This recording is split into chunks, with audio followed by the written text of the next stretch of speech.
What's up, everybody? Welcome to the Homie Hangout, where we help others move in excellence. If it's your first time here, some people refer to this as a prison channel.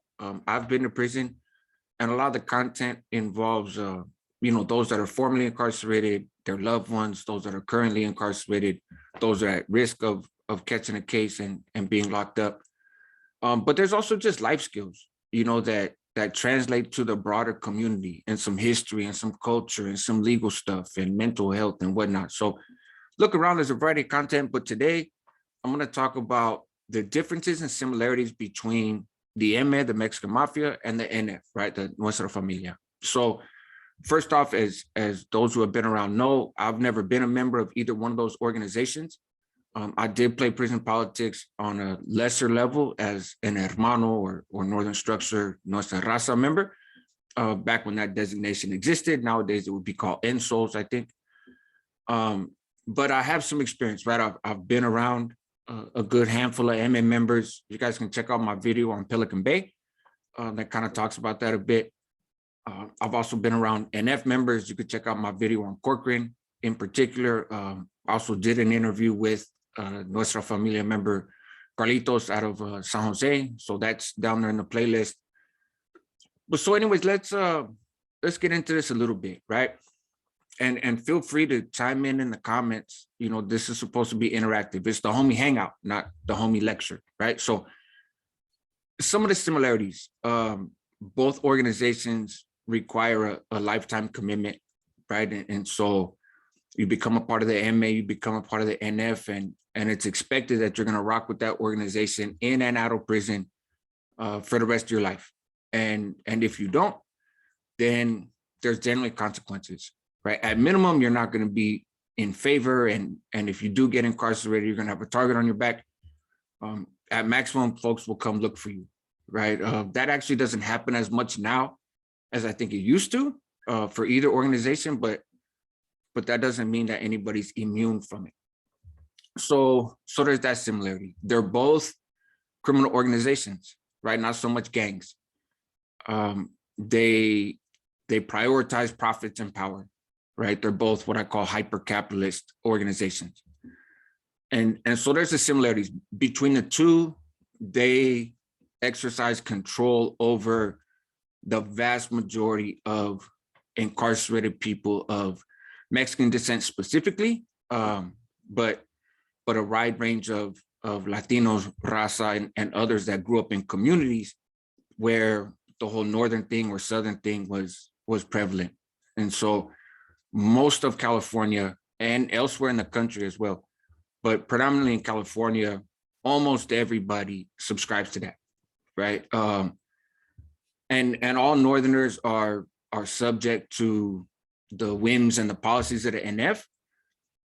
A lot of Northerners never met an NF member, and don't necessarily know what those things are. But the way the NF sees it is, you pick up a red paño and you start rocking that 14, then you're their property in essence.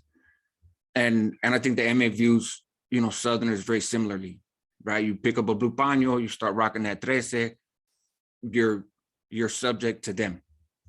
Whether you know them or not, whether that's your plan or not, that's just how it works, right? And so there's been some similarities over the years, and I think one of the most interesting similarities between the two organizations is how much they piggyback off of each other, how much they learn sort of from each other, from what's working in different criminal organizations. So for example, the NF was under kind of one man, one rule for a relatively brief period of time in the history. That ended with Babo and Death Row Joe and stuff. But the MA also, kind of one person, one rule. And they later wound up shifting to more of a communal leadership, right? Which the NF was, everybody has a vote and whatnot, but they set up a leadership structure where there's no one person in charge of the NF like it used to be. And the MA has kind of backed away from that one person in charge idea also. In particular in the main lines, I've heard a lot about now, with emeros and familianos being let out to the general population on level 3 and level 4 yards, that the MA tends to have like a 3-person council, so to speak, that runs each yard, right? Where it used to be one, it used to be one emero kind of was responsible for that yard. Now there's 3. And I think because they recognize putting all the power in one person's hands invites corruption, invites instability, invites conflict internally, right? The MA, from my understanding, they kind of push that Southsider agenda and identity before the NF did in terms of Northerners. And so the NF adopting Norteños and Northerners is kind of something to some degree learned from the MA, right? The MA did it first and the NF followed suit. So it goes back and forth. It's not that one organization has been the standard bearer for the other. And it's not that I think this is necessarily formal, but I know from my time in incarceration and talking to other people, particularly when you fall up under the Norteño umbrella or the Sureño umbrella, right? You do a lot of research on groups that you don't get along with. And I was in prison before the End of Hostilities and before these, 50-50, which are essentially SNY yards and that sort of thing. And the MA was the absolute enemy. And so there was an effort to learn about them and be on top of kind of their activities, right? Both in the general population and in the SHU and just kind of in general. And so, and I'm sure the MA did the same, right? It's a smart move, right? For those organizations to kind of keep an eye on what the competition's doing. And that still exists now, even though folks are on the yard, busting spreads together. And so that's one of the most interesting similarities is they kind of piggyback off each other, in my opinion. Some of the differences are, the NF has really invested a lot of energy in schooling and in training, and in particular in schooling and training those who are not NF members, right? And that schooling and that training, you'll hear a lot of people from the North talk about the cause, the struggle, the movement, right? And that's the big emphasis on schooling that comes down through the NF to non-NF members. Now, interestingly, and I'm not an expert on the NF Constitution, which is their Bible, so to speak, their guiding document, but it doesn't talk about struggle, and it doesn't talk about united raza, and it doesn't talk about equality and betterment for our people, right? It talks about money, and it talks from an organizational perspective. And so I think that's one of the reasons that so many people defect or fall out of favor or whatever when it comes to the North. I know the South, that happens a lot as well, but I think for a little bit different reason. In the North, a lot of people come up with that belief in this noble cause, right? And the assumption would be the people at the top of the food chain must believe this as well, right? Because they're the founders, they're the originators, they're the ones that put all this together. So the assumption is that whatever you're learning as you kind of move along, that is embraced and modeled and exemplified by NF members. And then people find out that's not the case, right? That's not how it works. There are some exceptions, but it would seem to me that the emphasis with the NF is so different that a lot of people come in contact with them or get into significant dealings with them or are striving to be one of them. And then there's a letdown, right? Like, man, this is not what I signed up for, with the MA, they have some basic rules and kind of bylaws, right? But nothing as elaborate as what the NF has put out, in particular for, again, those who are not NF members, but fall under their authority and control. There's a huge indoctrination process. And it doesn't seem to me that the MA has a similar indoctrination process. They operate more from an iron fist perspective, which, don't get me wrong, the NF does as well. They just pretend like they don't until you reach that tier, right? Where the MA doesn't really pretend to be anything else than what it is, right? It's a criminal organization that is focused on bettering itself, and it operates with an iron fist, right? And so there's not a ton of schooling.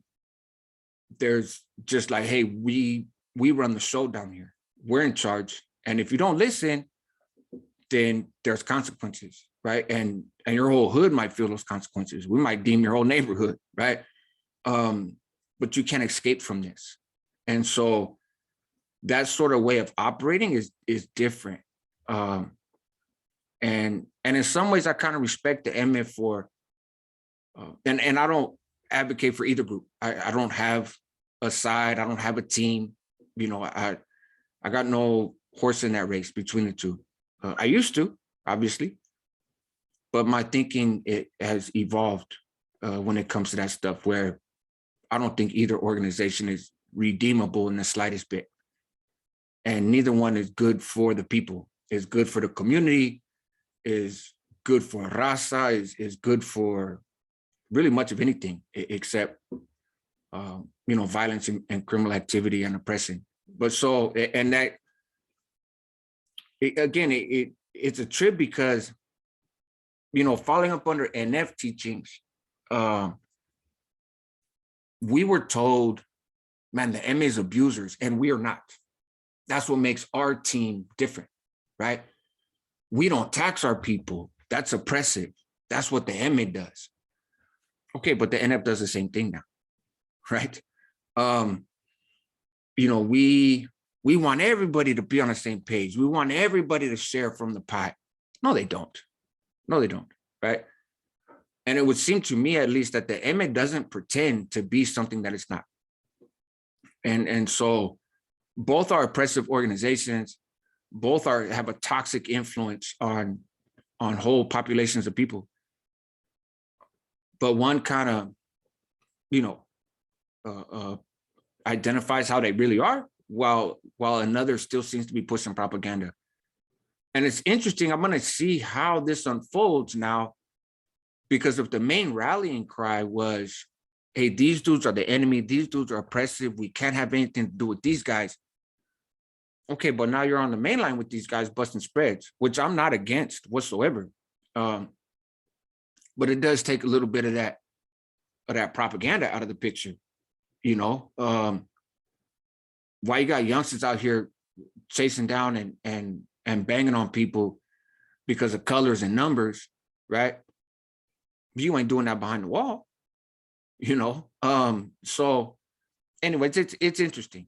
And it's a chess game. And the vast majority of us are pawns, whether you're from the north, the south, wherever.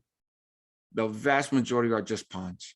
And so I think that there's going to be increased kind of borrowing from each other as this moves forward. I think it seems to me, at least on a state level, at least for right now, right? We got to see how the state indictments shake out. Got to see what leadership in the state side winds up looking like once all that's resolved. And I don't think there's a rush to resolve it. Let the legal system kind of take its course, and that's going to weed out some people. The feds obviously have a different mindset in terms of the NF than the folks in the state. My understanding is the Fed and Metros also have a different mindset than the MA in the state. So, it varies, but with their communications, I would expect them to also kind of make concessions with each other to a degree, right? Because one thing I noticed in the Bay is, and in the SHU period, there's a mutual understanding, right? And the SHU is a unique place to do time. And I don't buy into that narrative of worst of the worst and all that other propaganda, but it is a unique environment in which to do time. And prior to, the hunger strikes and 2012 and all that other stuff, you have folks that were back there for many, many, many, many years with people that were labeled members of prison gangs that were their rival. And these folks coexisted in large part, right? And then I can imagine for them getting kicked back out to the main line, there's some of them that have more in common with each other than they do with their own people, so to speak, right? If I'm coming out from doing, 10, 15 years in the SHU, especially if I've been more, but let's just say, 10 years, I think that's what the Asker case covered. So if I've been in the SHU 10 years, life looks different, man. Life in the general population looks different. The main line looks different than it used to. And now prison as a whole looks different when I come out of the SHU because of these different negotiations and adjustments, right? So the whole notion of doing time in California has shifted. And that's most evident in the general population. You don't really see that when you're in the SHU, right? Because life in the SHU looks pretty much the same day in, day out. And so you can be aware of what's going on out there, and many people are. But your life, your routine, your program doesn't really change. And so you come out to the yard and you're like, man, there's a lot that's different. Just being able to have contact visits is different. Just being able to access a phone is different. Going to eat in a chow hall is different. The little stuff, right? The clothes you can have, wearing pants and shirts is different, right? So I think, and I've heard from some that have gotten out of the SHU, folks feel they have more in common with other people that were in the SHU for a long time, even if they're from another group segment, than they do necessarily with their own kind, so to speak, in the general population. And I think that's helping facilitate some conversations. And both organizations have the same goal, right? Money and power. And so, anyways, that's it. I could sort of dive in on some other stuff. I don't want to speak beyond what I'm comfortable and familiar presenting. But again, I always look forward to you guys' comments and your engagement. Tap in and let me know what you think. You can always shoot me DMs. You shoot me a DM on Instagram, same name as the channel. On Facebook, same name as the channel, The Homie Hangout. And let me know what your thoughts are, right? And maybe some areas that I might have missed on similarities and differences. But this notion that they're two radically different groups with radically different agendas, it just isn't true when you come to the level of the MA and the NF. It is true when you come to Northerners and Southerners sometimes. Yes, they do have different agendas. They do have different mentalities. But they're not the leadership. The leadership of both umbrellas, so to speak, they have far more in common than they do different, And so anyways, that's it. Help others move in excellence. Help yourself at the same time because you're worth it. This is what homies do, man. And so all you folks that are caught up or maybe have been caught up and now you're watching how things are changing in the system and whatnot, or you're out there in the streets like, bro, I'm keeping it real and I'm staying active and I'm solid and all that. Just keep in mind, at least, from the perspective of the North, right? Which I'm more comfortable talking about. You're striving for something that doesn't exist, bro. Just to be honest, right? And that's not to talk bad, that's just to talk truth. You're pursuing an agenda that doesn't have an outcome. It doesn't, that goal doesn't exist. That goal just exists in your mind. But you cannot accomplish that goal of unity and betterment and empowerment and equal opportunity and watching gente advance and stay out of prison and recreate our communities as safe havens instead of war zones, right? You can't accomplish that if you're trying to climb the ladder on either side, because at the top of the ladder, then people are gonna laugh at you. That's not the goal. That's not the agenda. And I wish I knew that before I started. I don't know if it would have made a difference. I was 19 years old in prison, but I wish I would have been able to see it. but all the NF and all the MA were locked behind the wall in the shoes back then. So we never see them in the general population. We just heard about these mythical figures. And so part of what I do sometimes is try to pull the curtain back, not to expose, you know, in a hating way or a negative way, but just so that you know, and once folks have information, they can make their own choices, obviously. And whatever you decide, you're welcome in this channel. Wherever you're from, you're welcome on this channel. That's just my 2 cents. So help us move in excellence. That's what homies do. Help yourself at the same time because you're worth it. Check out the other content. And subscribe, hit the little bell for notifications, see what I drop next, and catch you guys on the next one.